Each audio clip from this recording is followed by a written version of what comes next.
네, 정용실의 뉴스 브런치 항상 청취자 여러분들과 함께하고 있습니다. 오늘도 유튜브 콩앱 라디오로 들으시면서 의견 보내주시기 바랍니다. 자, 첫 코너는 뉴스픽으로 시작을 하죠. 자, 오늘도 두 분 자리해 주셨습니다. 조으론 변호사님 어서 오십시오. 네, 안녕하세요. 조으론 변호사입니다. 네, 전혜영 교수가 지금 하루 자리를 비우셔서 오늘은 서울신문의 홍희경 부장님 어서 오십시오.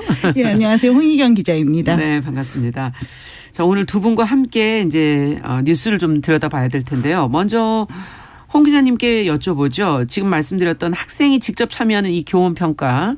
지금 뭐 그 안에서 교사를 성희롱하는 발언들이 있어서 지금 교사들이 반발을 하고 있다라는 게 보도가 나왔는데요.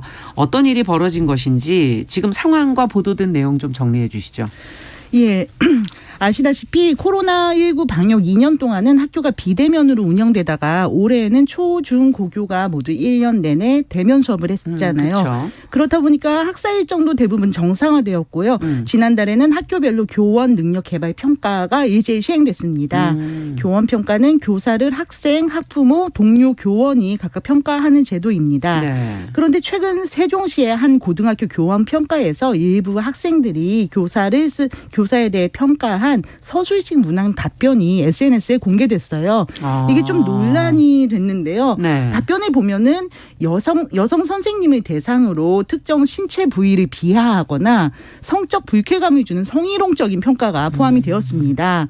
교원 평가가 2011년부터 시작되었는데요. 좀 사실 됐는데. 네, 예. 사실 이 내용이 이렇게 바깥으로 공개되는 일이 드물었기 때문에 저희는 좀 늦게 알았지만 교사들 사이에서는 이미 이런 부적절한 내용들이 많았다라는 논의가 있었다고 합니다. 그런데 이번에는 수위가 너무 세게 나오니까는 예. 결국은 서울교사 노조가 어제 성명을 내고 좀 공론화를 시도했습니다. 예. 어떤 내용이었냐면 교사에 대한 최소한의 인권 보호 장치가 없는 교원 평가는 폐지하자. 폐지를 요구했습니다. 이번에 문제가 된 사례는 여성 교사에 대한 성희롱적인 발언이었지만 남성 선생님들이라고 안전한 게 아닙니다. 역시 뭐 성적 발언이 있을 수도 있고요. 뭐 인격적인 모욕 발언이 있을 수도 있지요. 이런 학생들이나 학부모가 소수일 거다. 대부분은 그렇죠. 그렇지 않을 거다라고 네. 생각하겠지만 이 사건을 인터넷 댓글이나 아니면 저희가 배달앱 리뷰 사건들처럼 좀 접근할 필요가 있습니다. 단 하나의 악플이라도 그거를 당하는 사람 입장에서는 정말 큰 모멸감을 줄 수 있는 거죠. 게다가 이거는 익명이기는 하지만 익명조사이긴 하지만 그렇죠. 교사 입장에서는 어쨌든 자기 같은 반에서 1년 동안 동고동락한 학생들로부터 받은 모욕이잖아요. 그래서 그런 면으로 좀 접근을 해야 되지 않을까. 상처가 좀 더 클 수 있다. 네. 그렇습니다. 교원 평가가 2011년에 시작됐으니까 이제 올해 11년째잖아요. 그렇다면 이제 처벌이나 재발 방지를 하는 방법이 내부에서 좀 강구되지 않았을까 생각을 했는데요. 근데 이게 있긴 있었는데 실효성이 많이 떨어진다고 교사들은 얘기합니다. 우선 처벌 측면에서는 교원 평가가 익명조사니까 누가 이렇게 하는지를 찾기가 참 어렵습니다. 또 재발 방지를 하겠다면서 교육 당국이 서술형 답변에 욕설이 섞일 경우에는 필터링을 해서 그 답이 교사에게 제공하지 않겠다 했지만 이번처럼 필터링을 피하거나 아니면은 미처 이렇게 그 단어를 지정하지 않았을 경우 이런 문제가 생깁니다. 그렇군요. 자, 이 사건을 보면서 지금 아무래도 좀 젊은 여교사들이 좀 타깃이 많이 될 가능성이 높고 성희롱 피해를 그들이 입고 있다는 점을 좀 심각하게 여기는 분들이 있는 것 같은데 어떻게 보십니까? 이 문제를. 조 변호사님께 먼저 좀 여쭤볼까요? 저는 이런 문제가 계속 반복되는 게 가장 문제라고 생각을 합니다. 일단 우리 학교 그리고 학생들의 실태를 보면 학생들의 인권에 대해서는 우리가 사회 전반적으로 봤을 때 굉장히 그 인식의 수준이 많이 올라온 상태라고 볼 수가 있어요. 뭐 학교의 수업 시간에 휴대폰을 사용하게 해야 한다. 뭐 학교 수업 시간 이후에 뭐 휴대폰을 뺏으면 이거는 뭐 인권 침해다. 이런 내용도 저희가 방송에서 다룬 적이 있었잖아요. 그렇죠. 그리고 체벌.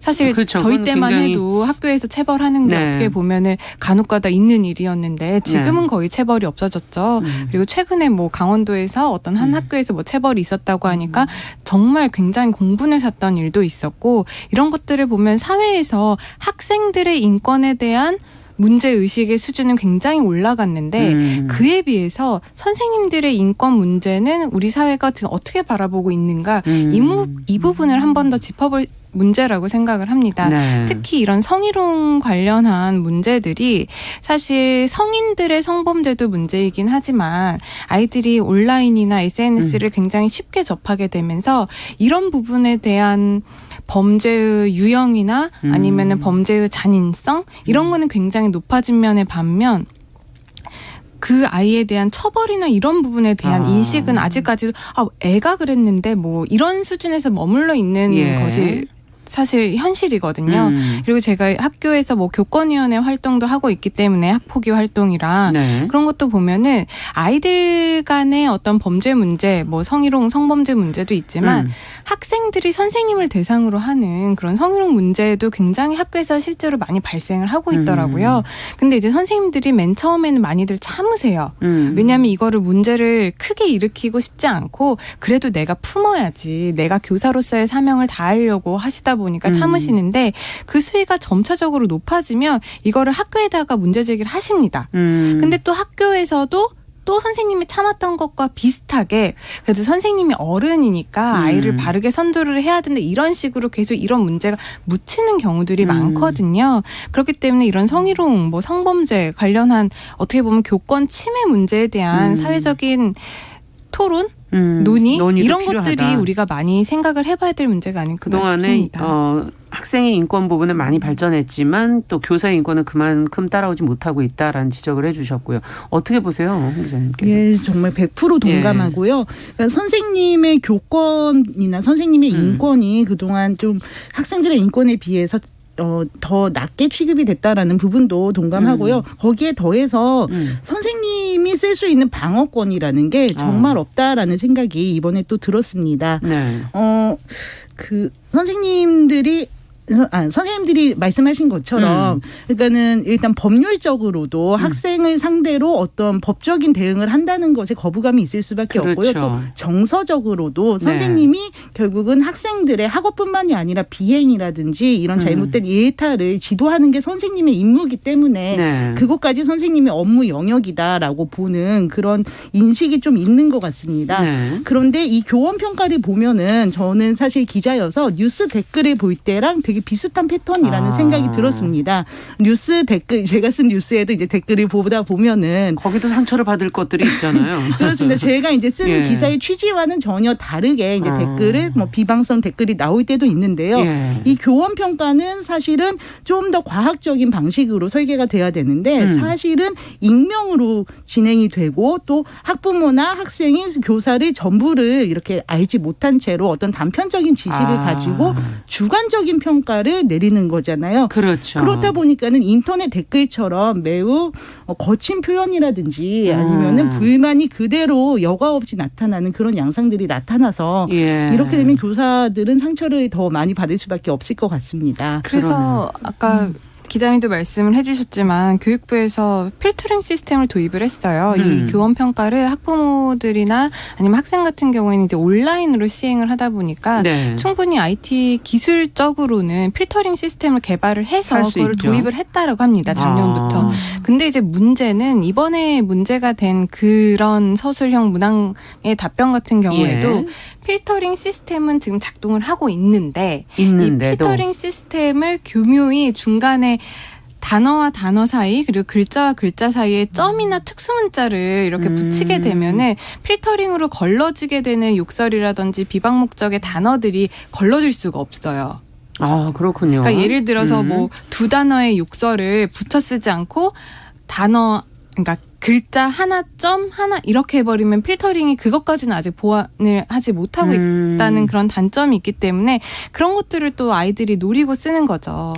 근데 이제 가장 큰 문제는 이게 익명성이라는 데 있는 것인데 기자님도 잘 지적을 해주셨지만 이게 온라인에서 우리가 악플 문제 그리고 명예훼손 문제 이런 거 굉장히 심각하게 거론을 많이 하고 있는데 이게 범죄라는 거를 이제 오프라인에서는 이제 많이들 압니다. 근데 아직까지도 온라인에서 그리고 제가 말씀드리고 싶은 감춰져 거는 있는 것 같은 느낌으로 그리고 아이들은 이걸 좀 더 너무 쉽게 생각을 하는 거죠. 그렇기 때문에 이 부분에 대해서 선생님 그리고 제도적인 개선도 필요하겠지만 학부모들도 적극적인 참여를 통해서 아이들이 이런 뭐 비방 목적이나 성희롱 발언 같은 것들을 자제를 할 수 있도록 좀 도울 수 있는 그런 제도가 만들어져야 되지 않을까 생각을 합니다. 야, 지금 뭐 선생님들께서도 지금 몇 분이 지금 댓글을 올려주셨는데 2032번님께서는 대학 강사신데 이 강의 평가를 이제 한 학기에 2번 시행하는데 여기서도 그런 본래 취지 의도와 다르게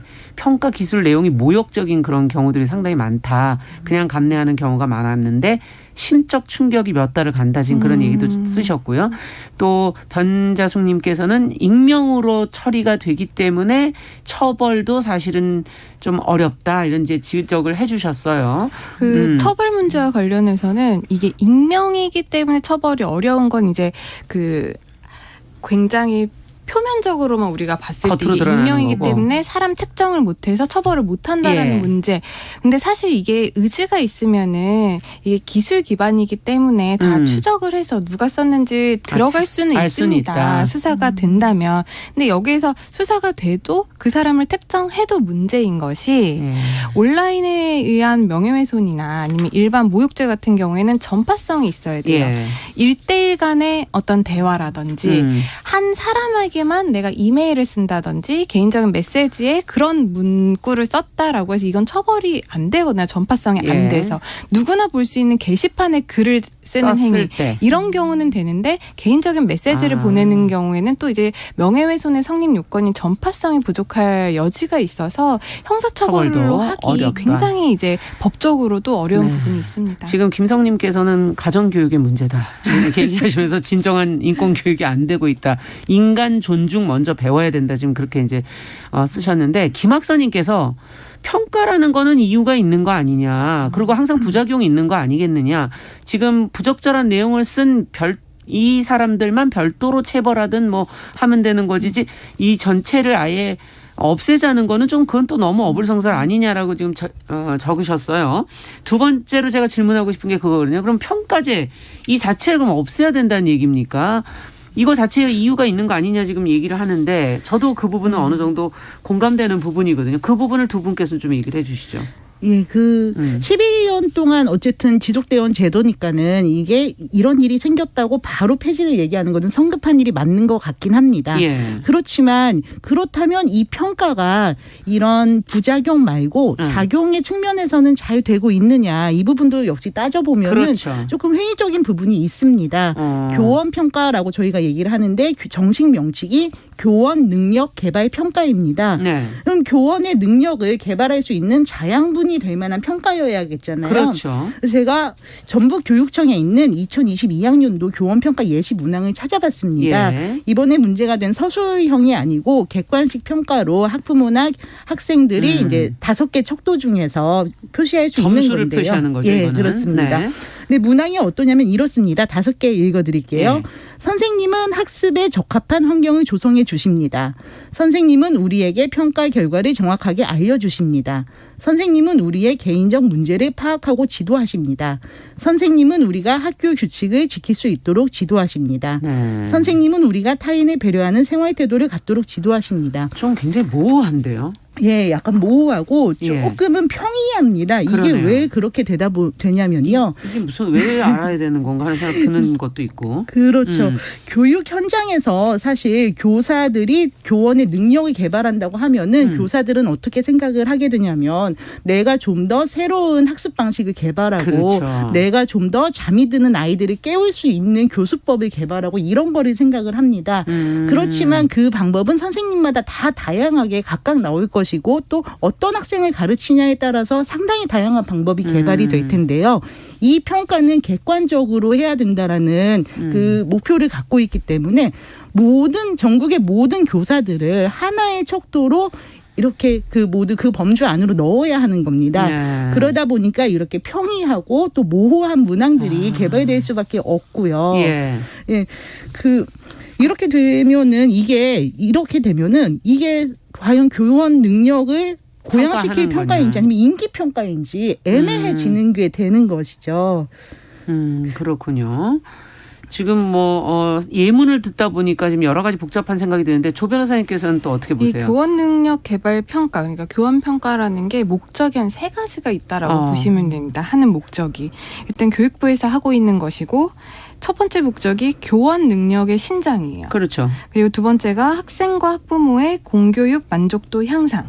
그리고 세 번째가 공정한 평가를 통한 교원의 지도 능력, 그리고 전문성 강화를 통한 네.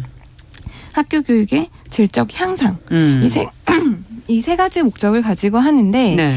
그 부분에 관련해서 지금 11년 동안 기자님도 말씀을 하셨지만 시행이 되어온 제도면 이 목적에 부합한지를 이제 봐야 되는데, 그렇죠. 아까 기자님도 지적을 하셨다시피 이 문항 자체가 너무나도 주관적이고 모호하다 보니 이 제도의 목적에 과연 이 11년 동안의 네. 성과, 운영이 과연 적합했는지, 이 부분에 대해서 우리가 다시 한번 생각을 해봐야 된다라는 겁니다. 네. 그렇기 때문에 이 교원 평가에 대해서 이제 긍정적으로 입장을 나타내시는 분들은 이 시행을 통해서 교원의 전문성 향상시킬 수 있고 수요자 중심의 교육에, 왜냐하면 아무래도 학생이나 학부모들의 의견이 수렴이 되기 때문에 그렇죠. 수요자 중심의 교육에 다가설 수 있다. 그리고 또 학부모와 직접적으로 상호작용을 할 수 있는 그런 창구가 되기 때문에 그런 점이 좋다라는 입장이고, 하지만 반대하는 입장에서는 교사의 교육이나 수업을 이렇게 우리가 계량화를 할 수 있는가, 그렇죠. 수치화를 할 수 네. 있는가, 그럴 수 없다라는 입장에서 반대를 하고 있는 것이고, 또 하나가 그 교원에 대한 객관적인 평가가 이제 객관적인 평가를 전제로 하는데, 사실상 학부모 같은 경우에는 그 알고 수업을 있는가? 잘 듣지 못하는 상황도 있고, 요즘은 또 이제 학부모들이 그 담임 선생님과의 면담도 그 예전만큼 많지가 않거든요. 그리고 학부모들이 평가를 할 때 담임 선생님뿐만 아니라 거의 모르는 그런 뭐 교장 선생님이나 교감 선생님, 그리고 뭐 보건 선생님, 네, 영양교사, 네, 뭐 영양교사 이런 분들까지 이렇게 평가를 하는 게 이게 과연 정확한 정보에 의한 어떤 객관적인 평가를 할 수가 있느냐가 계속 끊임없이 문제가 됐었던 거예요. 네. 그래서 제가 생각을 할 때는 이 평가 제도가 들어온 것은 사실상 아까 제가 말씀드린 그 두 번째 부분, 학생과 학부모들이 네. 소통의 창구로서 역할을 하는 부분에는 굉장히 바람직하다라고 생각을 하지만 나머지 객관적인 수치화를 할 수 있느냐, 이 부분에서는 지금 운영을 11년 동안 해도 계속 미지수로 남아있기 때문에 이번 기회에 좀 우리가 근본적으로 생각을 해봐서 수치화가 어려운 부분은 과감히 빼는 것도 한 방법이 될 수 있겠고, 네. 의견 소통의 창구라는 거는 또 다른 식으로 열어둘 수도 있지 그렇군요. 않을까, 그런 생각을 우리가 좀 해봐야 되지 않을까 생각을 합니다. 자, 그렇다면은 저희가 처음에 문제가 이제 발발된 게 이제 교권 침해 부분으로 얘기를 시작을 했기 때문에 그 부분은 어떻게 해야 할 것인가, 뭐 앞서 뭐 형사처벌 이런 식으로 갈 수는 없지 않느냐 하는 얘기도 잠시 나왔고요. 또 어떻게 어떤 부분을 해야 될지 한 말씀씩만 들으면서 마무리해 보죠. 예, 어제 교사 노조 같은 경우에는 교육부에서 이 학생들을 찾아서 처벌을 해달라라고 했습니다. 그렇죠. 저는 그게 조금 딜레마인 것 같은 게요.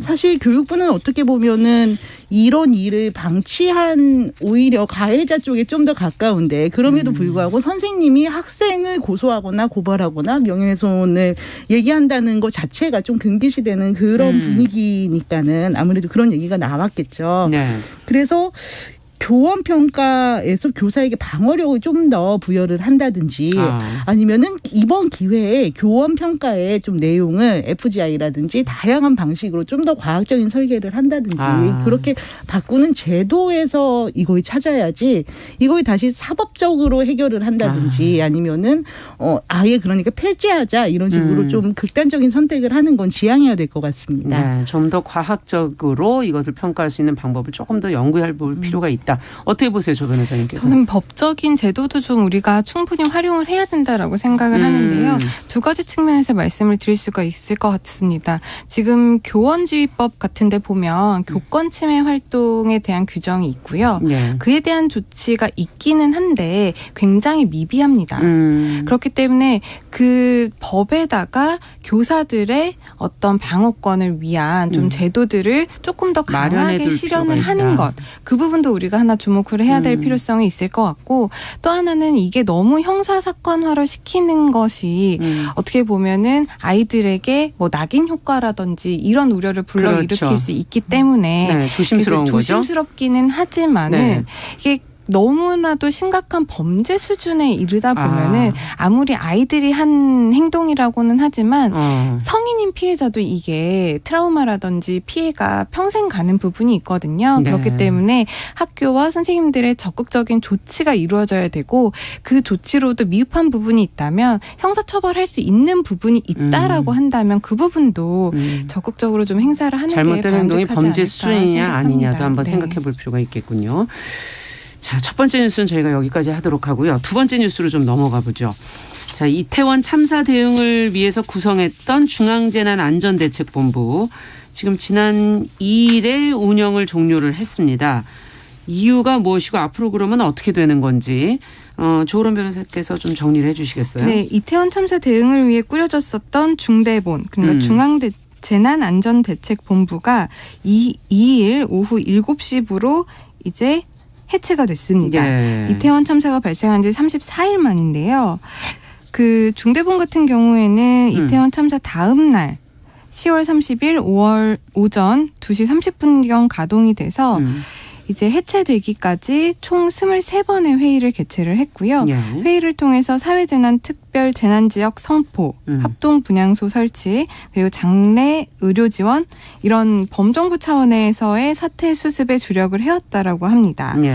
근데 이제 34일 만에 이것을 이제 해제를 하면서 앞으로는 국무총리실 산하의 원스톱 통합지원센터 그리고 행안부의 이태원 참사 행안부 지원단이 이 중대본 업무를 이제 이어받아서 계속하기로 했는데요. 네. 그 통합지원센터 같은 경우에는 지난달 9일 설치가 됐고요. 개별 유족들의 민원 처리 그리고 장례비 보호금 지급을 전담을 하고 행안부 지원단 같은 경우에는 유족협의회 설립 지원 그리고 추모사업 추진 이런 요청 사항 같은 것들을 관계부서와 협력해서 조치를 한다고 합니다. 근데 중대본이 이제 사건 수습이 될 때까지 그러니까 한시적으로 운영이 되는 기관이기는 해요. 그래요. 근데 이번에 해체가 되는 모습을 보면서 너무나도 갑작스러운 해체다라는 예. 이런 여론들이 있고 아직 이 수습이 완료되지 않은 그렇죠. 상황에서 중대본이 해체가 되는 것이 맞느냐 그런 비판 여론들도 있습니다. 네. 자, 지금 지난 2일에 이제 운영을 종료하고 그 업무가 이제 나누어져서 다른 것으로 이제 이관이 되는데 과연 긍정적인 부분이 있는지 무엇이 문제가 될 수 있는지 저희가 한번 좀 짚어보도록 하겠습니다. 뉴스브런치 1부 마치고 2부에서 뉴스픽 이 내용을 조금 더 저희가 자세하게 살펴보도록 하고요. 11시 30분부터 일부 지역에서는 해당 지역 방송을 보내드리도록 하겠습니다.